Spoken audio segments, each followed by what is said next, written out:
Good. Guys, I'm Arik Johnson. I'm the founder and chairman at Aurora WDC, and I'm sitting here with Bill Mitchell, Dr. Bill Mitchell, excuse me. Bill's fine. And Bill, you're going to be our opening keynote at the Reconverge G2 meeting, April 22nd in Madison, Wisconsin. Looking forward to it. And we can't wait until you're there. And I thank you for making time to sit down with us and talk a little bit about kind of what to expect out of that, and letting you know kind of what to expect out of that. Yeah, that'd be nice too. Is always good, but we believe in iteration. So coming up with those ideas out of the gate, and then kind of tuning it and fitting it to the audience. Now we normally have about 100 sort of intelligence analysts and leaders who show up, mainly from the corporate world. This year we're doing things a little bit differently because we've asked teams to come in. So a lot of these teams are anywhere from 2 to 5 people. Mostly Global 1000 group of companies, and they're coming in to learn really about how to program growth. And so I can't think of a better example of somebody who has had both successes as well as challenges in figuring out how to program growth in your career. And I think the big lesson that we hope you'll share in that opening keynote is some stories about that, to whatever extent you can tell those stories. Protecting the innocent, so to speak. Or the guilty, Yeah, exactly. But I mean, that experience, being a storyteller and living inside the boardroom, that's another big part of this. You can't really do it unless you're a natural storyteller.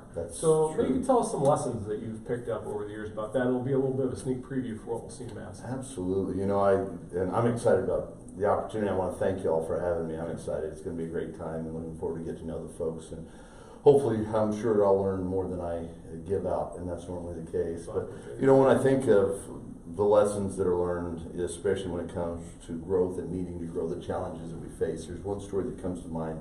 It was very early on in my career. I was a very young CEO. I was about 23, 24 years old, way in over my head. I mean, honestly, Arik, I had no business being in the position that I was at with the authority that I had, but I had the titles and the degrees, and so there I was. And I'll never forget, I was waxing eloquent in front of my board of directors at the time, and I had the rest of the C-suite in the room. I was literally the age where I could have been the son or grandson of everybody else in the room. Right. And I can remember specifically, seems like it was just yesterday, one of the guys, after I got done pontificating a little bit on the subject, he looked at me and he said, son, a lot of things were accomplished before you were born. And it was kind of just a kick in the gut, but it was so, honestly, Arik, I don't know that I fully appreciate the impact of what he was saying at that moment, because you don't realize, you don't know what you don't know, right? Unconscious incompetence. And so what I've learned over the years, and that lesson taught me that there has been a lot that was accomplished long before I showed up. There'll be a lot that'll be accomplished long after I'm gone. But what I need to do is I need to learn from all of those people who've gone before me, who've paid the price, who've learned, and they've already made the mistakes. So let's learn from them. And at the same time, how can we create synergy by taking your lessons and my lessons and their lessons, and let's come together, whether it's in a corporation or an organization or some kind of social group, whatever it is, and let's put everything we've got together to go forward at an exponential rate. And that's what I try to help people do. And I've been helping companies do that for a long time. Well, that's an awesome answer. And last year's conference, a big theme of that conference was humility, and the concept that if you don't humble yourself, you'll be humbled. Oh, absolutely. One way or the other. Yeah. And it's a lot more comfortable to be able to do that to yourself. So I think that's a little microcosm of that. That's true. That's so true. Well, one of the things we're going to spend a lot of time doing when you're with us on that Monday and Tuesday, the 22nd, 23rd of April, is talking about superiority and what is the criteria that the market is telling you defines the winner, and then the control factors that you have dominion over as a decision maker, as a choice maker, as a policy maker. And I wonder if you could talk a little bit about sort of your experience with that, and maybe start with control factors, because it's a little bit more straightforward for folks who might be seeing this for the first time. There's factors that you control, there's factors that nobody controls, and then there are factors that others control and that you can influence to a greater or lesser extent. Absolutely. Any lessons to share on that from your career? Oh, yeah. I look back, one of the things that hit me early in my career was interest rates. Something I had absolutely no control over. The Fed did. Yeah. And you can have a business that's going really well. Let's say you're in real estate, for instance, and you're doing really well, and all of a sudden interest rates go from being 6 and 7% to 12 and 14 and 15%. Yeah. Now, people who could have afforded a average home, it's out of their price range strictly because of interest rates. So there's those things that are, I call it outside my sphere of influence, that I cannot control. So I have a concept that I've used. I used it as a therapist when I was a young psychologist as well. And I call it circle or sphere of influence. And when it comes to control, we have this sphere. Everything inside this sphere, this circle, I can control. If it's a challenge, if it's an opportunity, if it's a problem, if it's a pain, it's my job if it's in here to control it. And so what I do if it's inside then I come up with a plan. If I cannot come up with a plan that I can execute, then it is at least partially outside of my sphere of influence. So I start with what's inside my circle of influence. And then all of these things, which by the way I've learned in life, there's far more that gets blamed for our failure that is inside our sphere of influence than is outside. No, we just didn't have the discipline or foresight to Absolutely. get our arms around it. That's it. And because we really do, we have much more control than we're honest about. At least myself anyway. Yeah. And so the things that are outside your sphere of influence, your circle of influence, you accept. It is what it is. Do I like it? Maybe not. Do I agree with it? No. Do I think it's right, wrong, ethical, moral, immoral? It doesn't matter. I can't change it. Right. So I have to accept that it is what it is rather than curse the darkness all day long and gripe about it and let it be a limiter. And I have to adjust. Yeah. And by adjusting and saying, you know, I can't do anything about it, I can't change it, but what's inside my sphere or circle of influence, I can adjust and I can change. And that's how I'm going to overcome that. That's how Or develop contingency plans. Absolutely. That you're going to cope with those things if they ever happen. The if-thens, absolutely. And you know, somebody said 90+% of what we worry about never comes to being. Right. And I found in life, if I'll just focus on what I do have control over, be prepared for the unexpected Surprises. Yeah, and then just do what I know to do every day. It's true in my businesses. You know, you talk about superiority. Superiority, we're living in a world where everybody's being asked to do more, better, faster, with fewer resources. And we're not competing today locally. When I was a kid, when I graduated from high school, if you wanted to just go right out and get a job, you were competing with the other kids in your neighborhood for whatever jobs were available, whether it was at a local foundry or factory or at a grocery store or market or whatever. You were competing with the kids around you. Well, now you're competing with the world. With what we've got going on, we've had thousands and thousands of applications come in from literally all around the world. And I haven't looked at those myself, but I'm sure many of those are very qualified. Well, it's true personally, but it's also true corporately.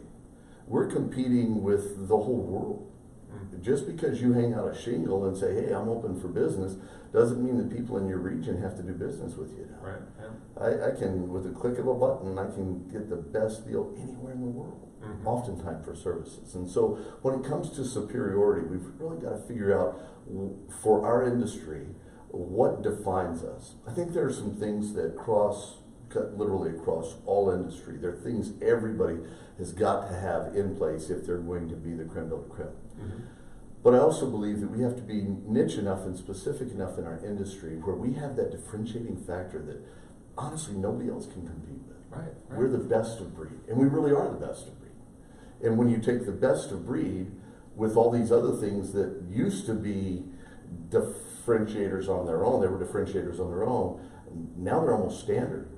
And so everybody offers that. Yeah. And so we have to get this right, the basics, and then we add that together, and then that's what gives us that true superiority. So I knew that you knew superiority criteria with us not even having to talk about it, because what you described there in the strategic intelligence world, we call the first of those categories satisfiers. They're things that the market expects you to produce no matter what, and the key thing about satisfiers is if you over-deliver on satisfiers, you can't charge for it, because it's really not additional value for the customer. So things like quality, for example, back in the 70s and 80s, when quality generally stunk across the board, quality was a differentiator. It was. Now that's the second criteria, drivers. Drivers are the things that are temporarily going to be attractive to the marketplace, but the marketplace will reward with share, but all the other incumbents in the market are going to respond to by either copying, leapfrogging, or surrendering to you. Yeah. So satisfiers and drivers are kind of, you know, the basis of competition in most markets. The most important thing that I think I'm looking forward to hearing your thoughts about are disruptors. Disruptors, that third criterion, are things which challenge the original value proposition of the incumbents, and it redefines performance and functionality for the market. Can you talk a little bit about disruptors from your standpoint? Yeah, I can. If I could just make a comment on the satisfiers. You know, I was in the restaurant business many, many years ago, and I had the guy that was breaking me in and training me. He said, you can't charge people extra for a clean plate. All right. And those are just the things that absolutely have to be there. But it's what you put on that plate that becomes the disruptor. Yeah. It's what you're able to serve, different from everybody. Everybody serves a ribeye steak. Everybody can serve whatever you can do differently that's going to change everything. So there's a couple of things I think that are key for disruptors. Number one, if you can be visionary. I don't have a crystal ball. If I did, I wouldn't be sitting here. Right. I can't see 2 minutes in front of me, 2 seconds in front of me. Nobody can. Right.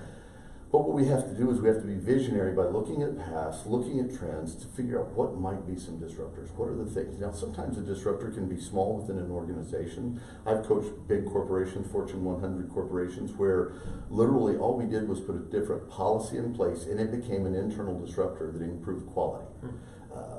I've done the same thing with putting internal processes in place, and it became a disruptor where it increased efficiency.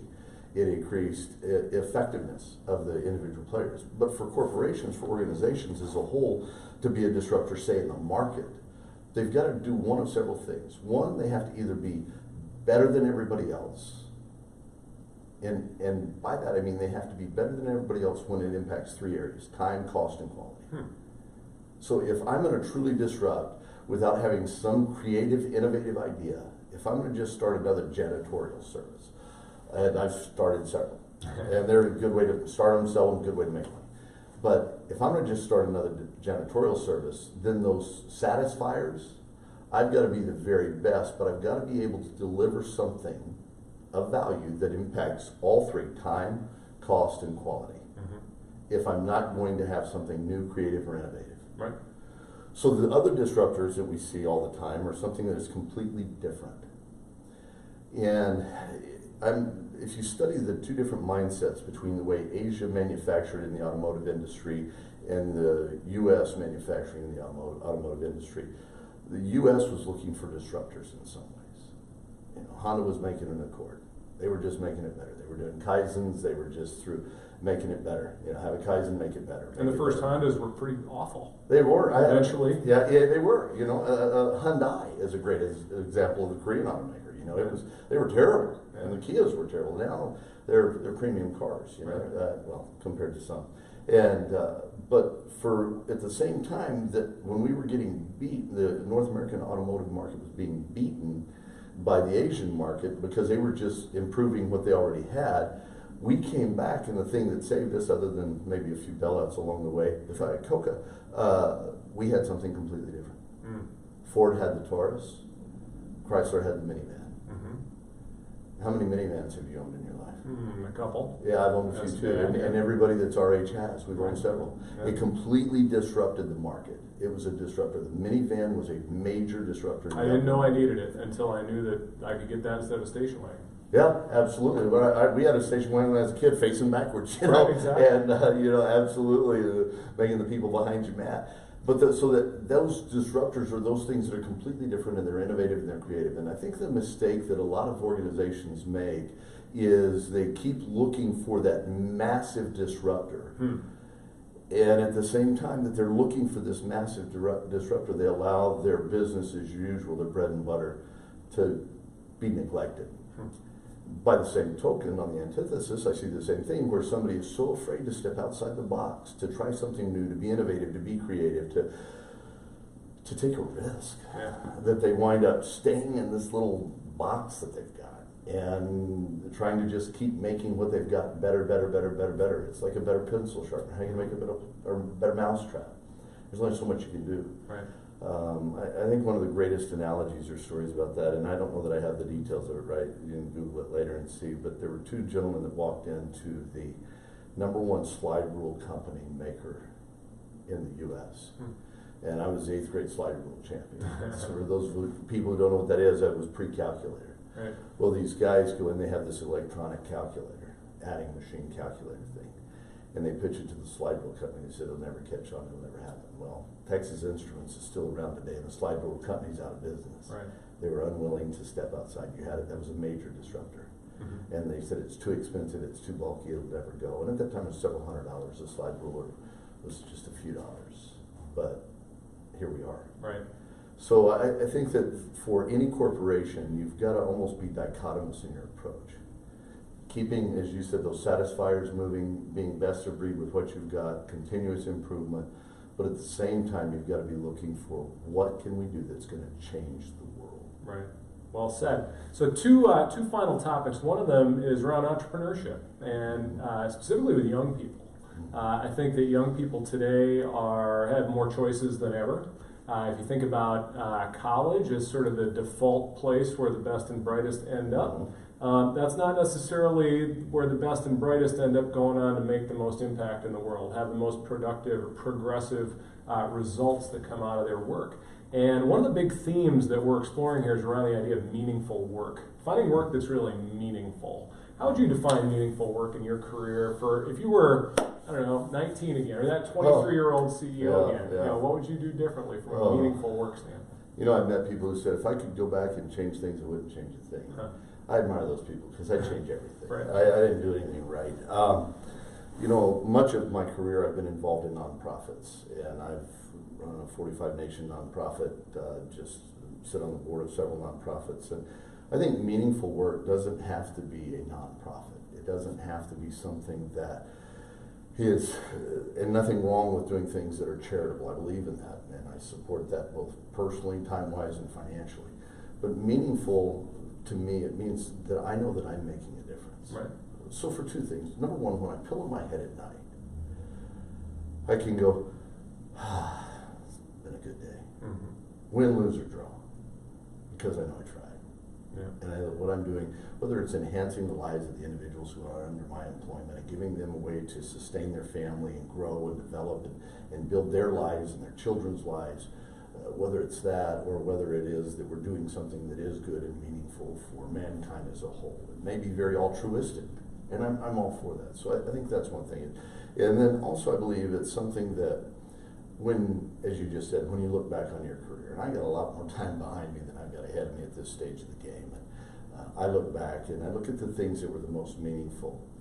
And while I ran some nonprofits where we did everything from pure water to feed the hungry and clothe those and educate and all those things, I think it really all boils down to relationships, impacting people. Yeah. Whether I'm impacting people on a grand scale because I have started something that is feeding starving people, starving children, or I'm providing clean water in Africa, or whether I'm providing affordable prosthetics to people in the third world that change their life, which one of the companies I'm involved with does. At the end of the day, it's all about people. It's individuals. It's lives. You know, and over the course of my life, I've been with a number of people when it came to the close of theirs. I've never known of anybody who, toward the end of their life, said, "Oh, I wish I could just go back to work one day." Yeah. I wish I could just run one more program or one. It's always, is Bob going to be here? Is Mary going to be here? Is Mom going to make it? Is brother going to make it? Have you heard from Tim? Is he going to be here? Is Leanne going to be here? It's always about relationships. And so for me, when I talk about having a meaningful career, something that's purposeful, that's satisfying, it's knowing that I've done something that touched somebody else's life, because that will live on long after I'm gone. So success is really a byproduct of your intent in the world. Absolutely. And so on that note, Bill, Dr. Mitchell, we look forward to welcoming you to Madison, April 22nd and 3rd. We're going to have all sorts of stuff that we're getting Bill involved with, and we hope you guys will join us. Tickets are still available if you want to attend with 100 of your next closest friends. Reconverge.net is the website, or search for Reconverge on your app store of choice and download the mobile app, and you can keep track of us then. Bill, thank you very much. Thank you. Look forward to it. Thank you.